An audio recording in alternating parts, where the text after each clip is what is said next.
If you start talking to your friends about how much your partner sucks and they're really good friends, you're going to suffer the consequences of talking about how much your partner sucks.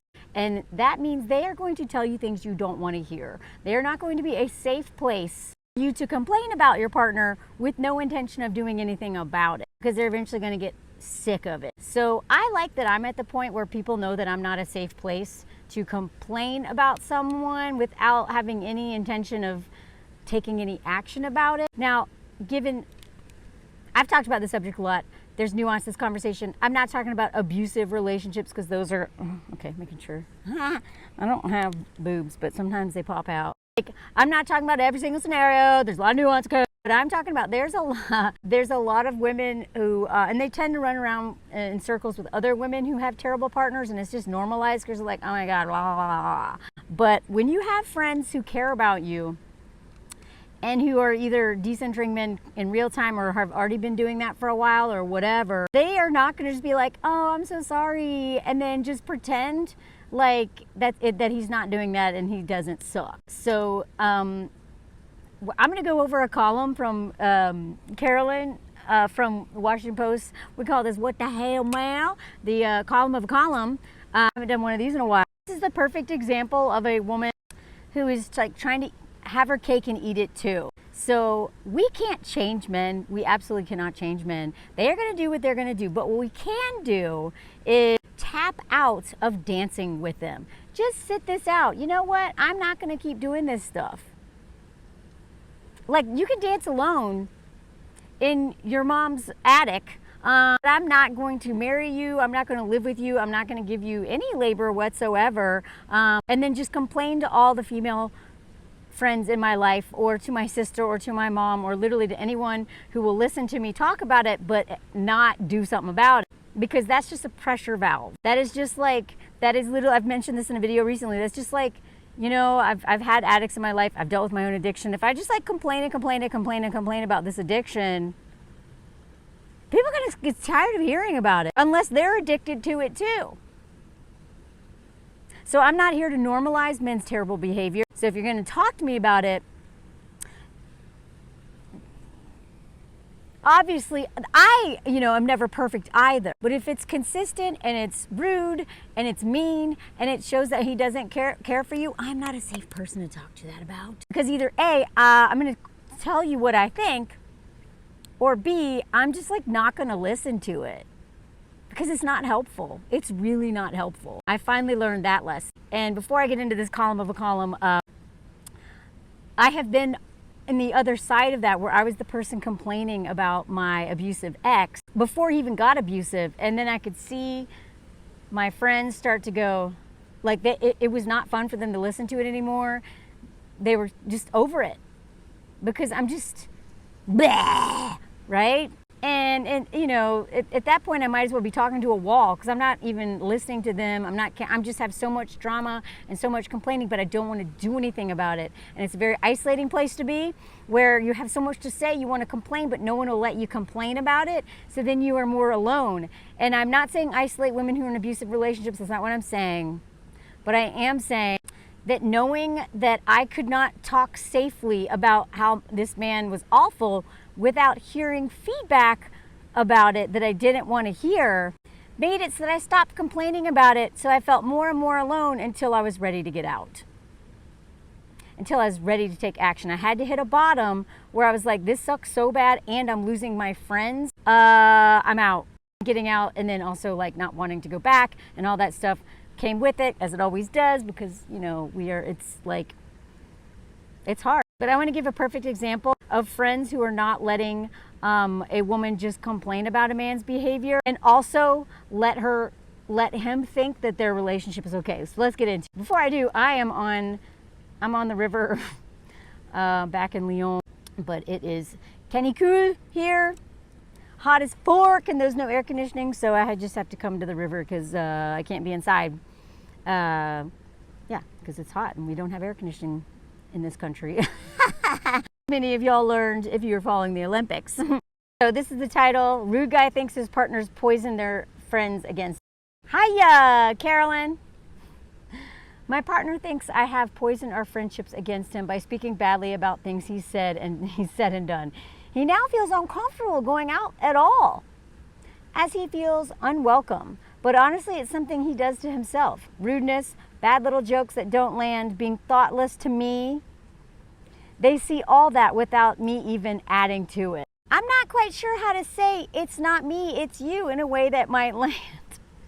I.e., how do I make him feel okay with the fact that he's awful and no one wants to hang out with him? How do I make him okay with that so that we can stay together? Even though he embarrasses himself and me, and my friends don't like him. Like I've been there. I know what this is like. And there's so many women who are in this situation where they're like, ugh. I mean, how many women? This is another thing I realized that I don't have to do now is I don't have to be on edge, being like, is he gonna say something? Do you know how tiring and how stressful it is, and to be on edge, wondering if your partner is going to embarrass you?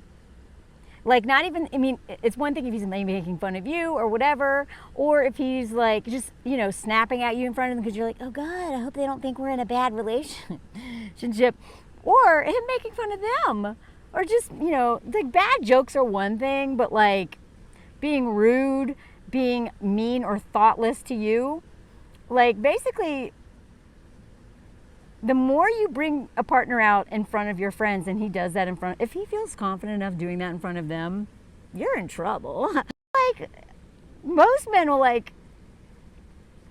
they're just like, not most, a lot of men are just terrible to the partners behind doors, but they're just like, try to get away with being like a nice, amazing guys out in public. But if they're doing this in front of your friends, honey, it must be so much worse at home. By the way, join my Patreon if you haven't already. At this point, that is the only reason why I can pay rent is because the algorithms on TikTok and YouTube at this point are just, and whatever. So I do a lot of stuff over there, and I got a lot of great lives coming up. I have a lot of great lives I've already done. If you want to watch them, go over there. But that's my weird travel stuff, personal stories, behind the scenes stuff, all kinds of cool stuff. So, or if you can't afford to join as a paid member, you will also just get updates about random stuff I'm doing when I release videos and stuff. So whatever. Anyway, I usually agree with Carolyn. I forget what she said in this one. I'm pretty sure I agree with her, but let's get into it. So Love Anonymous, why would he accuse you of sharing the bad things he's done without knowing full well all the bad things he's done? Right? I mean, people don't just blurt, you told everyone about the muffins out of the blue. They do this when they have been baking. So he knows he mistreats you. And you know he mistreats you. But you're asking me how you can find the right words to persuade him that you haven't told your friends about his mistreatment. Because he's upset at the consequences, that word right there, of his behavior and insists on blaming you for them. And your sole defense is that the badness of your partner's behavior is so obvious, your friends all figured it out for themselves. Right? Is that what you're saying? Oh, Carolyn does not mince words. Look at this. No, I will not give you advice to do what you're asking to do. I will not help you smooth things over to make it easier for you to stay in this relationship. Oh, Carolyn, you are on fire. I will give you advice on how to undo, though. Covering for him. Boom. The searching for the right ways to say things that make sure they land. Ugh, this alone. If I could do a public service announcements on the universal sign of a relationship well worth leaving, then I would highlight this one. Oh my God, Carolyn. Are you constantly trying to curate yourself and craft what you say to preempt a bad reaction? Yes? Then get out. Sooner the better. You're welcome. Because then you won't even get to the back half of my list of things to undo. The cringing when you're out with others, exactly. The arguments when you get home because you said X or did Y in front of Z. The tolerating of poor treatment. The relationship with this controlling, accusing partner. The relationships of any kind that repeat this pattern of unkindness, always mixed with something else. You can undo all of these and reclaim yourself and peace. It's just this partner, then just go. It's always like this. Oh, Carolyn. Oh, this is what is normal for you, for a couple. And it will take some work on you to reshape your sense of what is normal, what is healthy, and what is possible. This right here, you know, if this is, I'm telling you, if this is a pattern, every time you end up in a relationship, you're embarrassed by your partner, maybe you should stop dating for a while. Because that's not a him problem, that's a you problem. You know how long it took me to break these patterns? Luckily, the last one that made me realize just how codependent I was and how much all of this like childhood trauma stuff and system stuff. Oh my God, there is a man staring at me. Oh God, I can't go anywhere. Go anywhere without ruining stuff. I'm just out on the water and there is a man literally just staring right at me. But I don't want to stop, so I'm just going to perform for you, Marker. He's like peering, but he's peering between a tree, like branches in a tree. This is why I really like, I talk about men a lot because I want you to understand how dangerous they are and what they're doing. Because we have just been conditioned to literally ignore all of it. But I also want to talk about us and how, like, we can't make them change. We have to work on our stuff because this is like normal for her, I bet. Maybe not, maybe it's just this one. The way that she's trying to like stay with this dude, knowing that he's like this, I would be willing to bet this is a pattern. I just want to point out a couple comments that were on there, and I do not keep the anonymity of men who have interesting things to say, because maybe one of y'all is married to this man. I want you to see what they say online. Boundaries. Some if you need to learn them. What? As for the writer and subject of the writing, they both too need to learn boundaries. Okay, I think that man is talking about her boundaries about the privacy of their relationship. I don't think he means in the healthy way, like her setting boundaries with her husband. I think he's probably like, oh, she won't just stop talking about her husband. She made her this mess. But what do I know? Most of the women are like, why are you with him? And then Larry here was like, I had that with a girlfriend for years. Was a bad match. New girlfriend, no issues. You had what? Are you the man in this situation or the woman? Larry, was a girlfriend talking crap about you? Whatever. I was reminded recently, I was around somebody, they're not a friend of mine, they're through association, and their little king baby husband was with all of us, and the way our lives are all made harder because of this man. And then I found out more about him, and basically like the entire family, the in-laws, her friends, everybody is working overtime because this man won't parent his own child, won't do anything at home. And so what he ends up doing is like embarrassing her, getting drunk all the time. Like this man tried to bring up Trump with me. Again, this is not a situation I chose to be in. I was with people I really like, and one of my friends, this was her friend, and you know, she brought this king baby partner with her, and this man tried to talk to me about Trump, you know, like, oh, yeah, but and I was like, do not talk to me. I was like, I'm not gonna argue with you. I literally left because this man, sorry, horsefly, I literally left because I was like, this man is like, I will not sit here and pretend like what this man is saying is okay. Anthony tried to argue with him and then realized that this man is literally just trying to exhaust everybody. It's like, you know, don't bother. Like he really tries to do the work of helping men understand what they need to learn and unlearn.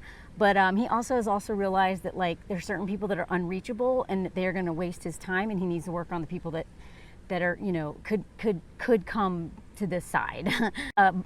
By side, I mean of like valuing and respecting women and all this other, and just humans, whatever. Anyway, so I left, but I found out later on all the things that everyone in this woman's life is going through to try to support her, because this man embarrasses her, stays out late drinking, won't parent their kid, makes terrible jokes. Like everyone is so sick of him.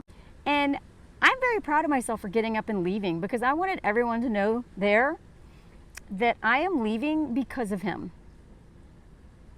I want the partners who are with these men to see that man's behavior does have consequences. And one of those consequences is that I'm not hanging out with him either.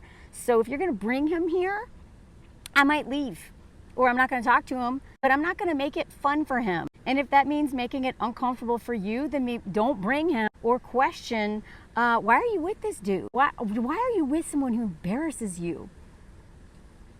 Who you cannot relax around because you're so afraid of what he's going to say. I had a father like that, and it was exhausting. I mean, everyone thought he was hilarious because he just spoke his mind and had no filter. He's also like a literal diagnosed narcissist before that was even like a thing that was diagnosed much. But his father, I am done being around men that I am afraid to bring out in public. And if you are with a man you are afraid to be out in public with, don't bring him. But if you can't bring him out in public, what are you doing with him? You can't have your cake and eat it too. You can't be with a partner that you have to soften the blow of his consequences, because what you're doing is you are threatening your relationships with all the people who really care about you. They're going to, just like an addict, you know, I talk about this a lot, like, you know, an alcoholic, they will screw anyone over to get that booze. They will steal, they will lie, they will cheat, they will do anything, because that's addiction. And relationships can be addictions too. And if you don't really work on yourself, you know, you can be the chronic variety of, you know, codependent like I was. I literally felt so powerless and so addicted to this person that I hated. I honestly didn't even love him. I could not detach myself from him. And I thought I loved him because I took care of him like a child. And I'm so grateful for the women who were not a safe space for me to complain about him, who didn't really want to hang out with the both of us. I mean, I learned really quickly, don't bring him anywhere. So I went out by myself. Guess who didn't want me to go out by myself? It got so bad, I felt so isolated that I had no choice but leave. Again, I know all women can't leave, or at least not when they want to, and it's not easy to leave. But what I'm saying is that the more we try to normalize messed up behavior of men and all pretend like we're okay with it, so that she can be more comfortable in her bad relationship, that we are not doing her a service. If you're with a man that sucks, I'm not going to be in a safe place for you to talk about how much he sucks unless you are willing to take a look at it and have hard conversations or deal with that whatever is sucking. I'm not always like, get a divorce, because maybe I'm obviously the problem sometimes. I have to do a lot of work on myself. I have almost sabotaged this relationship so many times because of all my unhealed stuff and my bad communication, like just literally not saying things that I should say, even though I felt safe to say them. I just didn't know how. I've had a lot of learning to do in my relationship, but never once never once have I ever felt unsafe in my relationship. Never once have I ever been embarrassed by my husband. I'm like proud when we go out together. I'm stoked to see who he's going to talk to, who I'm going to talk to, who we're going to introduce to each other. I'm like, if anything, I'm like, oh, look at you making funny jokes. Oh, look at the way they're like, you know, I'm never like, oh. Never. I never want to do that again. I never want to be linked to a man who will embarrass me, because guess who pays the price for his, oops, sorry. Touching the screen too much, y'all. I just messed up the camera. Women pay the price for men's terrible behavior. So if he's embarrassing you, you look bad. And I'm personally am over pretending like he's not making you look bad. I'm not going to blame women for men's behavior, but if you stay with guys like that, I am going to be like, okay, talk to me when you're ready to leave and I'll help you. Or talk to me about anything else, but I'm not listening to this. I'm not listening to you talk about him without being willing to do anything about it. I have a ton of grace for women who are with bad partners, believe you me. But I don't want to enable women who enable men. I'm not going to enable men by proxy. That's actually been harder. I think harder than decentering men has been decentering women who center men. I'm telling you, that's way harder. Anyway, let me know what you think. Love to hear your feedback. Join my Patreon and let me know if you heard the comment song. This is the comment song, French truck stop edition. Look at this place. This is a French truck stop. You know, like the ones in the United States and stuff. They have like fancy stuff, organic stuff, wine. Truck stop sells wine, fancy things. Look at all that stuff. Even the stuff on the right, I can't see what it is, but look at this. And all these coffee machines with gourmet coffee. Like, what the fork? Oh my god, look at that. That's some sort of praline nougat thingy. Another specialty. Like fancy chocolates. American chocolate tastes like barf. I'm not even kidding you. I had no idea. Look at this. Look at this. Striped shirts. They gotta be kidding me. Are they too on the nose? Hear the comment song. If you're new here, I sing random crap. to give you time to write a comment song, but it's ending now, and I'm gonna go. 3, 2, 1. Let me know if you heard this. Let me know if you heard this. Let me know if you heard this. There's a man staring at me. I'm gonna go now. Bye.